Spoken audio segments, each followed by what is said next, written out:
Happy morning, my dear students. Welcome to Science Online Learning. Today we are going to continue our learning on Physics Chapter 5, Work, Energy and Missions. In our previous video, we studied about work, how to measure work done, the unit of work and what is energy, and the unit of energy and forms of energy. Then we discussed about machines, the functions of machines and types of machines, in which we dealt about levers in detail. Let's get started with today's learning with a quick recap of what is meant by simple machines. Machines are objects that make it easier for people to do work, and not all machines have lots of parts or motors. So we have studied that machines having many number of parts, they are called as complex machine, but a simple machine have only one or two main parts. For example, a knife, a screwdriver, a staple, a nail cutter, a lemon squeezer, even a broom are all example of simple machines. So we have learnt about the 6 types of simple machines in our previous video. So what are the 6 types of simple machines? Do you remember, students? Yes, they are wheel and axle, levers, screw, pulley, inclined plane and wedge. And we have learnt about levers in our previous class. We studied that levers are rigid body capable of rotating about a fixed point called as fulcrum. We studied in detail about the different classes of levers with example. And in today's video, we are going to learn about inclined plane, wedge, wheel and axle, screw and pulley. We will also be learning about mechanical advantage. What is an inclined plane? An inclined plane is a type of simple machine. An inclined plane is a large, flat object that is tilted so that one end is higher than the other end.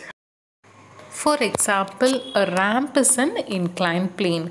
So why do we use a ramp? A ramp helps to move the objects. You can use an inclined plane to help move an object from a lower place to a higher place. So what are inclined planes? Inclined planes are sloped surfaces which we use for moving the loads or any objects. As you can see in this picture, inclined planes are used when objects have to be moved up to a height that will be difficult to lift using your hands. So the main advantage of an inclined plane is that objects can easily be rolled over the inclined plane or over the slope, because it is always easier to roll an object than to lift it. And inclined planes are commonly used in hospitals, housing societies where you need to carry heavy luggages, and large post offices. And these ramps are also found in railway stations for the movement of wheelchairs and loads. Even laborers working in construction site use thick wooden planks as temporary inclined planes. Next, we are going to learn about wedge. So students, have you seen people using a piece of wood as door stopper? So this piece of wood which they use for door stopper, as it is shown in this figure, is actually a wedge. So now let's look at the principle under which wedge works. So what is a wedge? A wedge is a small piece of wood or metal which is thick at one end and it is thin at the other end. So wedges are often used by the woodcutters and carpenters. So why do they use this wedge? They use this for cutting or splitting the wood. So when you look at this picture, you could see that the wedge is basically two inclined planes put together, and it satisfies the definition of a machine. So how does it satisfy the definition of a machine? The force applied at the blunt end. So a wedge has got two ends. One end is blunt and the other end is sharp. So the force applied on the blunt end with the help of a hammer is transmitted to the sharp end and the sharp end overcomes the resistance across the inclined planes. So the downward arrow in this picture, the input force is the force applied on the wedge with the help of a hammer, and the output force is the resistance which is overcome by the wedge over the inclined plane. So the force applied at the blunt edge, it overcome the resistance across the inclined planes. And some of the examples of wedge are the knives we use to cut vegetables, fruits. The axes used by the woodcutters, farmers and carpenters are also example of wedges. And chisels, as you can see in this picture, they are also example of wedges. So these are different types of chisels. And next, door stopper is also another kind of wedge. So as you can see in this picture, a door stopper which acts as a wedge is thick at one end and thin at the other end. So the thin end of the wedge, the door stopper, is placed between the floor and the lower edge of the door. So it prevents the door from moving. So this is how a door stopper acts as a wedge.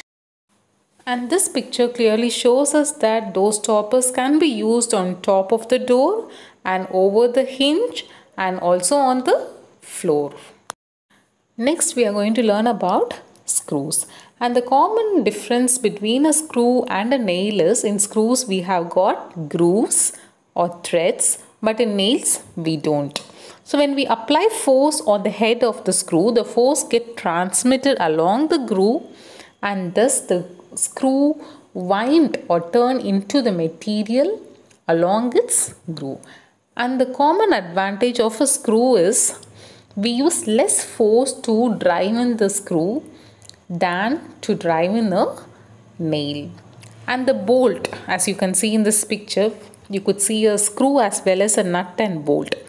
And a bolt which is rotating inside a nut and a jack which is used to lift a car, they all work on the same principle of screw. So students, this is a jack we use to push the car up. It is often used in mechanic shops, and so we apply some force to turn the handle of the jack which pushes the car up. When we turn the handle, it pushes the car in the upward direction. Next is vise. A vise also works on the same principle of a screw. So vise is used to grip or hold the objects firmly in a workshop, and the object is usually placed between the jaws. So you could see two jaws here, and the object is placed between the jaw. By turning its handle, the jaw will apply force on the object, and this force helps in holding the object firmly between the jaws. So some of the machines which work under the principle of a screw are car jack, vise, nut and bolt, and the screws. Next, we are going to learn about wheel and axle arrangement. So these type of arrangements are commonly seen in most of the things we use in our day-to-day life. This could be a tap or a doorknob or a screwdriver or the steering wheel of a car. So in all these things we use the principle of wheel and axle. So in wheel and axle arrangement, we could see that the actual object which need to be turned is usually thin rod. For example, in case of a tap, the round knob is the wheel, and under the knob is a thin shaft, and the knob is connected to this thin shaft. So the actual object which needs to be turned is actually the thin shaft of the tap. But it is not easy for us to rotate the thin shaft. So we commonly fix a wider handle or a knob to the thin shaft so that it can be turned easily with a small effort. And such an arrangement is called wheel and axle arrangement. And the thin rod which needs to be turned is called the axle, and the wider object which is fixed to the axle on which we apply the force or effort is called the wheel. And it is not necessary that the wheel must be circular in shape. For example, handle of a bicycle also work as a wheel which is not circular in shape. Another common example of wheel and axle arrangement is your doorknob. So in case of doorknobs, the wider object on which we apply force and rotate is actually the wheel, and the thin rod which is connected to the wheel is called axle. So it is often difficult for us to rotate the small axle. So that is why the wider objects are connected to the axle to make our work easier. So they increases the applied force, making it possible to open the door easily. Next, we are going to learn about pulley. A pulley is a wheel which can rotate freely about its axle. And we can pass a rope over the pulley, and this rope or string is attached to the load at one end and the effort is applied at its other end. So the common advantage of a pulley is that we can apply the force in the direction which is convenient for us. Always remember that applying a downward force is often very easy than applying an upward force. It does not magnify the force, but it changes the direction in which force has to be applied. And the most common example of a pulley is the well, the top of a well. The cranes used to lift heavy objects also have pulleys, and when we hoist a flag, it also works under the principle of a pulley where the load is connected to one end of the string and the effort is applied on the other end. So lastly, we are going to learn about mechanical advantage. In order to learn about mechanical advantage, first you must understand clearly why do we use machines. So we use machines because we apply a small force in order to complete the given work. So in a machine helps us to apply a very small force or effort to overcome the greater resistance to complete a work. So mechanical advantage of a machine is defined as the amplification. Amplification means increase or enlargement of force that a machine helps us to achieve. So mechanical advantage is the increase or duplication or doubling or amplification of force that a machine provides us. So in other words, mechanical advantage of a machine is the ratio of the load to the effort. So mechanical advantage is written as MA, which is equal to load divided by effort. And since mechanical advantage is a ratio of two similar physical quantities, it has got no unit. And we should also understand that each machine has got some advantages. Not all the machine act as a force multiplier. So some machine help us in increasing the speed, some machine help in changing the direction of force we apply. So each machine has got a definite purpose. If the mechanical advantage of the machine is more than one, then the machine works as a force multiplier. And if the mechanical advantage is lesser than one, then we say that machine help in gaining the speed.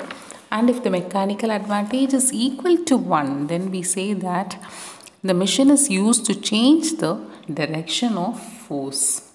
To summarize, in today's video we have studied about the types of simple machines like wheel and axle, screw, pulley, inclined plane and wedge. So students, I have sent you the classwork notes. You can copy it neatly and legibly in your physics classwork notebook and take time to read this interesting lesson on energy, work and machines. Thank you students for watching this video till the end. Have a nice day.